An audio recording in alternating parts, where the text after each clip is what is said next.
Good morning, guys. Today we're going to be doing our disaster detail on my 1956 GMC truck. It's got a Jimmy's engine, 302.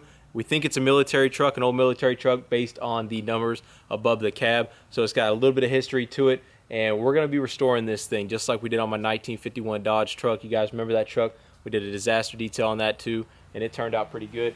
Give you a quick run around, then we're going to jump right into it, guys. Not much talking. We got a lot of work to do today. We got a ton of stuff we got to clear out from the interior. This thing is in really bad shape. It sat for 30 years. First thing we're going to be doing is knocking out this interior, throwing all that old stuff away that we don't need anymore, taking the seat out and just really pressure washing all that stuff off the floorboard. The glass is in terrible shape. We got to replace it. We're going to be probably taking off the flatbed. I don't know if it's salvageable. We'll see. Check out this engine bay. We already got the degreaser, the gunk engine degreaser, already sprayed all throughout the engine bay. It's taking a lot of that stuff off, and we haven't even hit it with a pressure washer yet. Look at that blue right there. And that was all gunk before, like 5 minutes ago. So give you a shot of this side. Of course, we're getting all new rubber on the truck. That'll be in other videos. Stay tuned to this channel, guys. If you're interested in old trucks, we're going to be getting this thing back running in the next video. We already got some parts showed up. This engine hasn't started in 30 years, so it's going to be interesting to see if we can get it to start. Check out this side. I'm hoping that we get a little bit of blue underneath here. Probably not a lot because look at all the rust, but I'm hoping a little bit of blue peeks through. We can get that mirror shined up too. You can see this side is just as bad as the other side. Seat's in terrible shape. We got a bunch of rat droppings all throughout the truck. And just after sitting 30 years in the woods, it's just not good. We got a lot of rust. We got a lot of stuff we need to fix and get taken care of.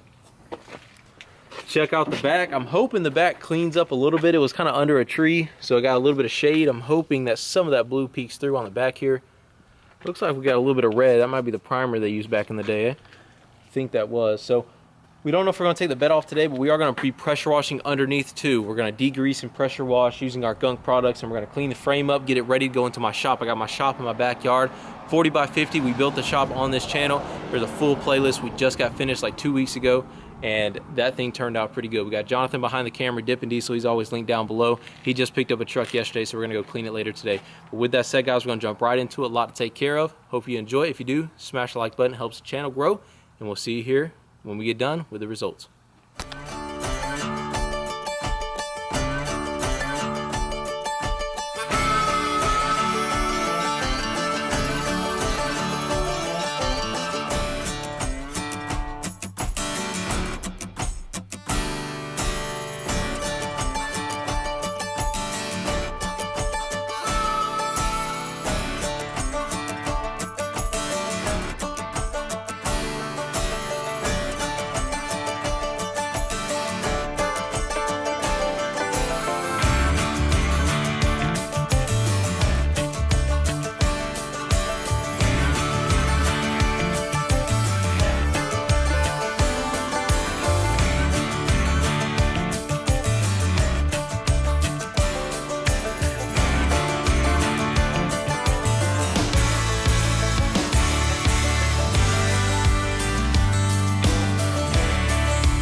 Alrighty, what do y'all think? We just got done with our disaster detail of Jimmy, my 1956 truck. We got a lot of rust on this truck, so we're gonna have to figure out if we're gonna paint it. I've already talked to a guy about some dustless blasting and seeing if we can get it to kind of smooth out a little bit. I don't want to skim coat the whole truck. It's pitted a lot on the fenders, which may just mean I have to go fiberglass fenders or some sort of aftermarket fenders because this pitting is pretty bad. I'm gonna talk to my paint and body guy what he thinks. Check out the engine bay. We got that thing cleaned up and we are going to be seeing if we can get it started. I just sprayed some liquid wrench on the spark plugs. First thing we're going to be doing is pulling those things out, putting our Marvel's Mystery Oil in there, each cylinder, letting that sit for a little bit, and then seeing if we can get this thing started up. We may drain the oil, do a little oil change, put a new oil filter in there to let it run a little bit, then change it again after, you know, it's ran for a couple hours or so. First, we got to see if it's not seized. I think we can get it started. We got a new fuel filter and things like that on the way too. We'll probably bottle feed it. We're going to try to get it to run on that 80s model Chevy carburetor. All right, so let's check out the interior, guys. We'll open up the door and check it out. Well, you cleaned it up a little bit. It's still got a long ways it needs to go. I need to cut that out with my plasma cutter. That's where you actually access the master cylinder. We sprayed that odorizer thing in here. It's actually starting to smell better. Yeah. Yesterday, I was in here and we were towing it back from down the road because the back tires were seized up and we couldn't get it off the trailer. So we had to tow it with his Cummins, and my chest hurt because I had to have the door closed so it didn't swing open, and none of the windows would roll down, so like my chest hurt after. I should have brought a mask or something, but I didn't. So definitely all this has got to get cut out. So we got a lot of work to do on this truck, but just having it cleaned up is a big oh, check this out. I forgot to tell him we found something special behind the seats. But I was going to finish up my sentence. I was going to say just having it cleaned up to where we can start getting to work on it is big. But check out, these are in pretty bad shape, but this thing is almost mint. It's a little booklet. Talks about gas engine. It's almost like a comic book, but with like tips and tricks and how to take care of your truck and how to use things on it. Heavy duty hydromatics. It's literally like a comic book almost. All sorts of crazy stuff. Talking about 2-speed rear ends. How to put it in 4-wheel drive if you had 4-wheel drive, I guess. How to use your 2-speed rear end. Check out that truck. How cool would it have been to drive a truck like that back in the day? I've always loved the body style. Oh, check this one out. Our buddy from Classic Truck Rescue has a truck just like that. I think same color. I have to send him a picture of that. Operating hydro brakes. How to open the hood. Check that truck out. This thing is just so cool, and it's in such good condition how you can still read the print on the pages. It's just awesome to be able to look back in time and see how they used to learn how to work on trucks. I don't know if this is kind of like a joke, like a comic book, or this was like a real thing, like people actually bought these to learn how to work on the trucks. But it has some, it has some statistics and some facts about it. Oil level should be checked at least every 1,000 miles to get the correct reading. You must use the following method for all models except twin hydromatic. So it has some things on there. And then we found a newspaper behind the seat. What was the date on this? August 30th, 1959, right? It was June 30th, 1959. June 30th. You open it up, it should be Kentucky Fire Bourbon, boy. It was right here at the top. This thing's crusty. June 30th, Birmingham Post-Herald. June 30th, 1959. So the truck is at 56? Yeah, this thing's been in there for 61 years. That's crazy. 61 years. This newspaper is. This is crazy. I mean, it's in pretty bad shape, but you can still read some of the things on it. And then these were kind of crusty. Went to this book. This one's not that bad. This one's not as bad. Pretty cool.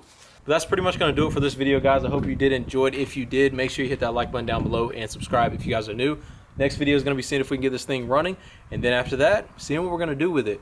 Placing tires, wheels, just going to work at this thing and getting it on its first drive. So stay tuned, guys, if you're interested in that kind of stuff. And we'll see you in the next one. Peace.